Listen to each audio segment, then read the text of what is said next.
ನಮಸ್ಕಾರ ವೀಕ್ಷಕರೇ, ಅಮ್ಮಾಸ್ ಕಿಚನ್ಗೆ ಸ್ವಾಗತ. ನಾನಿವತ್ತು ನಿಮಗೆ ಮಶ್ರೂಮ್ ಬಿರಿಯಾನಿ ಹೇಗೆ ಮಾಡೋದು ಅಂತ ಅಂದ್ಬಿಟ್ಟು ತೋರಿಸ್ಕೊಡ್ತಾ ಇದ್ದೀನಿ. ಬನ್ನಿ ಮಶ್ರೂಮ್ ಬಿರಿಯಾನಿ ಮಾಡೋದಕ್ಕೆ ಏನೇನು ಐಟಮ್ಸ್ ಬೇಕು ಅಂತ ಅಂದ್ಬಿಟ್ಟು ನೋಡ್ಕೊಳ್ಳೋಣ. ಯಾರೆಲ್ಲ ಇನ್ನೂ ನನ್ನ ಚಾನಲ್ ಸಬ್ಸ್ಕ್ರೈಬ್ ಮಾಡ್ಕೊಂಡಿಲ್ಲ, ಪ್ಲೀಸ್ ಈಗಲೇ ಸಬ್ಸ್ಕ್ರೈಬ್ ಮಾಡ್ಕೊಳ್ಳಿ. ಹಾಗೆ ಪಕ್ಕದಲ್ಲಿರೋ ಬೆಲ್ ಐಕಾನ್ ಒತ್ತಿ. ನಾನು ಮೊದಲಿಗೆ ಇಲ್ಲಿ 2 ಪ್ಯಾಕು ಮಶ್ರೂಮ್ನ ತೊಗೊಂಡು ಈ ಥರ ತೊಳೆದು ಕ್ಲೀನ್ ಮಾಡಿ ಮಡಿಕೊಂಡಿದ್ದೀನಿ. ಒಗ್ಗರಣೆಗೆ ಮಾಮೂಲಿ ಪಲಾವ್ ಎಲೆ, ಸ್ವಲ್ಪ 1-2 ಏಲಕ್ಕಿ, ಮರಾಠಿ ಮೊಗ್ಗು, ಸೋಂಪು. ನಾನಿಲ್ಲಿ ಮೀಡಿಯಮ್ ಗಾತ್ರದ್ದು 3 ಟೊಮೊಟೊ ಕಟ್ ಮಾಡ್ಕೊಂಡಿದ್ದೀನಿ, ಮೀಡಿಯಮ್ ಗಾತ್ರದ್ದು 2 ಈರುಳ್ಳಿ, ಮತ್ತು ಇದು ಮಸಾಲೆಗೆ ಶುಂಠಿ, ಬೆಳ್ಳುಳ್ಳಿ, 1 ಸಣ್ಣದು ಈರುಳ್ಳಿ, ಸ್ವಲ್ಪ ಮೆಣಸು ಮತ್ತು ಚಕ್ಕೆ ಲವಂಗ ಪೌಡ್ರು, 1 ಇಡಿ ಕೊತ್ತಂಬರಿ ಸೊಪ್ಪು, 10-15 ಹಸಿಮೆಣಸಿನ್ಕಾಯಿ, ಮತ್ತು 1 ಇಡಿ ಪುದೀನ ಸೊಪ್ಪು, 3 ಲೋಟದಷ್ಟು ರೈಸ್ ತೊಗೊಂಡಿದ್ದೀನಿ, ಮತ್ತು ಮಾಡೋದಕ್ಕೆ ಎಣ್ಣೆ, ರುಚಿಗೆ ಉಪ್ಪು. ಬನ್ನಿ ಇವಾಗ ಹೇಗೆ ಮಾಡೋದು ಅಂತ ನೋಡೋಣ. ನೋಡಿ, ಇವಾಗ ಎಣ್ಣೆ ಕಾಯ್ದಿದೆ. ನಾನು ಎಣ್ಣೆಯಲ್ಲಿ 4 ಸೌಟಷ್ಟು ಎಣ್ಣೆ ಹಾಕ್ಕೊಂಡಿದ್ದೀನಿ. ಈ ಸೌಟ್ ಅಳ್ತೀರಿ.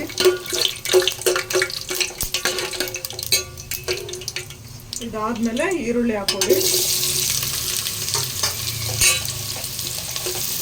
ಈರುಳ್ಳಿನ ನೀವು ಬ್ರೌನಿಶ್ ಬರೋವರೆಗೂ ಹುರ್ಕೋಬೇಕು. ಆವಾಗ ನಿಮಗೆ ಪಲಾವ್ ಆಗಲಿ, ಬಿರಿಯಾನಿ ಆಗಲಿ, ಇನ್ನೊಂದಾಗಲಿ ತುಂಬ ಟೇಸ್ಟ್ ಬರುತ್ತೆ. ನೋಡಿ, ಇವಾಗ ಈರುಳ್ಳಿ ಇಷ್ಟು ಬಾಡಿಸ್ಕೊಂಡ್ಮೇಲೆ ಮಶ್ರೂಮ್ ಹಾಕೋತಾ ಇದ್ದೀನಿ.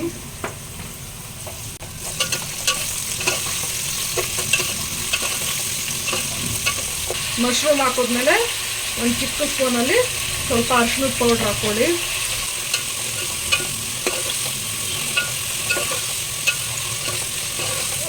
ಬಾಡಿಸ್ಕೋಬೇಕಾದ್ರೆ 1 ಸ್ಪೂನ್ ಉಪ್ಪು ಹಾಕೊಂಡು ಬಾಡಿಸ್ಕೊಳ್ಳಿ.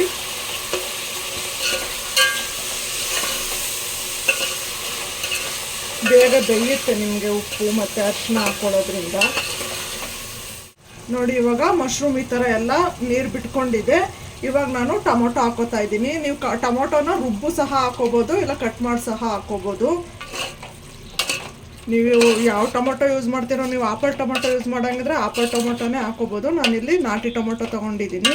ಹುಳಿ ಚೆನ್ನಾಗಿರುತ್ತೆ, ಟೇಸ್ಟ್ ಸಹ ಡಿಫ್ರೆಂಟ್ ಆಗಿರುತ್ತೆ ಅಂತ ಅಂದ್ಬಿಟ್ಟು. ನೀವು ಇದಕ್ಕೆ ನಿಂಬೆಹಣ್ಣು ರಸ ಬೇಕಾದರೂ ಯೂಸ್ ಮಾಡ್ಬೋದು, ಇಲ್ಲ ಮೊಸರು ಬೇಕಾದರೂ ಯೂಸ್ ಮಾಡ್ಬೋದು. ನಾನಿನ್ನೊಂದು 4 ಸ್ಪೂನು ಮೊಸರು ಹಾಕೋತಾ ಇದ್ದೀನಿ.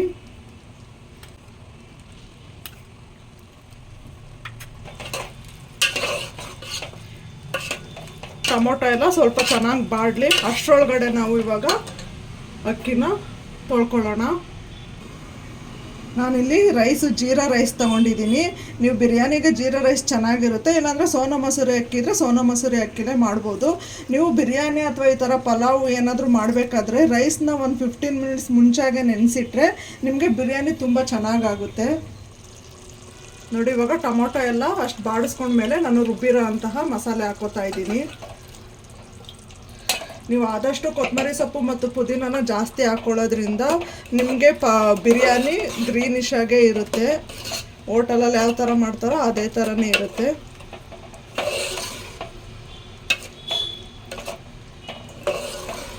ನಿಮಗೆ ಮಶ್ರೂಮ್ ಜಾಸ್ತಿ ಬೇಕು ಅಂತಂದರೆ ಜಾಸ್ತಿ ಹಾಕ್ಕೊಳ್ಳಿ, ನೀವು ಹೇಗೆ ತಿಂತೀರೋ ಆ ರೀತಿ. ನಮ್ಮ ಮನೇಲಿ ನನ್ನ ದೊಡ್ಡ ಮಗ ಒಬ್ಬ ಇದ್ದಾನೆ, ಮಶ್ರೂಮ್ ಅಂತ ಅಂದರೆ ಪ್ರಾಣ ಬಿಡ್ತಾನೆ. ಹಂಗಾಗಿ ಸ್ವಲ್ಪ ನಾನು ಜಾಸ್ತಿನೇ ಹಾಕ್ಕೊಂಡಿದ್ದೀನಿ. ಮತ್ತು ಅದ್ರ ಜೊತೆಗೇ ನಾನೊಂದು ಇಲ್ಲಿ 3 ಟೇಬಲ್ ಸ್ಪೂನಷ್ಟು ಧನಿಯಾ ಪೌಡ್ರ್ ಹಾಕೋತಾ ಇದ್ದೀನಿ. ಧನಿಯಾ ಪೌಡ್ರು ನೀವು ಬೇಕು ಅಂದರೆ ಹಾಕೋಬೋದು, ಇಲ್ಲ ಹಾಗೆ ಮಾಡೋದನ್ನು ಸಹ ಚೆನ್ನಾಗಿರುತ್ತೆ ಟೇಸ್ಟು.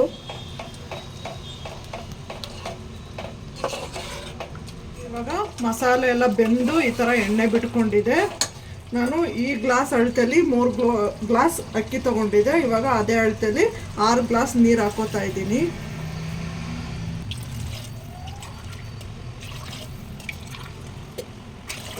ಇವಾಗ ಅಕ್ಕಿ ಹಾಕೊಳ್ಳೋಣ.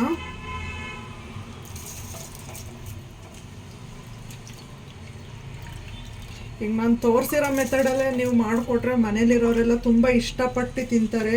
ನಿಮಗೂ ಸಹ ತುಂಬ ಇಷ್ಟ ಆಗುತ್ತೆ, ಪದೇ ಪದೇ ಮಾಡ್ಕೊಂಡು ತಿಂತಾ ಇರ್ತೀರಾ.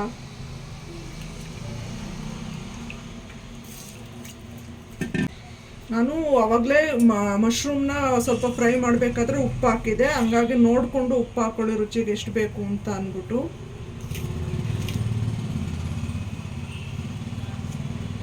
ನಾನು ಇಲ್ಲಿ ಓಪನ್ ಪಾತ್ರೆಲೇ ಬಿರಿಯಾನಿ ಮಾಡ್ಕೋತಾ ಇದ್ದೀನಿ, ಮಶ್ರೂಮ್ ಬಿರಿಯಾನಿನ. ನೀವು ಬೇಕಾದ್ರೆ ಕುಕ್ಕರಲ್ಲಿ ಸಹ ಹಾಕೋಬೋದು, ಈ ಥರ ದಪ್ಪ ತಳ ಇರೋ ಓಪನ್ ಪಾತ್ರೆಲ್ಲೂ ಸಹ ಮಾಡ್ಬೋದು. ನಾನು ಓಪನಲ್ಲೇ ಮಾಡ್ತಾ ಇದ್ದೀನಿ. ಈಗ ಇದನ್ನು ಒಂದು ಮೀಡಿಯಮ್ ಫ್ಲೇಮಲ್ಲಿಟ್ಟು ಬೇಯಕ್ಕೆ ಬಿಡೋಣ. ನೋಡಿ ಇವಾಗ ಒಂದು 90% ಅಷ್ಟು ಬೆಂದಿದೆ. ಇವಾಗ ನೀವು ಸ್ಟವ್ನ ಆಫ್ ಮಾಡಿ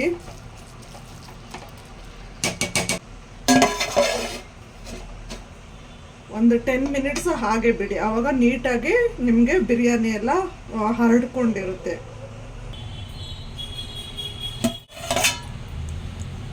ನೋಡಿ ಇವಾಗ ಮಶ್ರೂಮ್ ಬಿರಿಯಾನಿ ಒಂದು ಹದವಾಗಿ ನೀಟಾಗಿ ಹರಡ್ಕೊಂಡಿದೆ, ಉದುದ್ರಾಗಿ.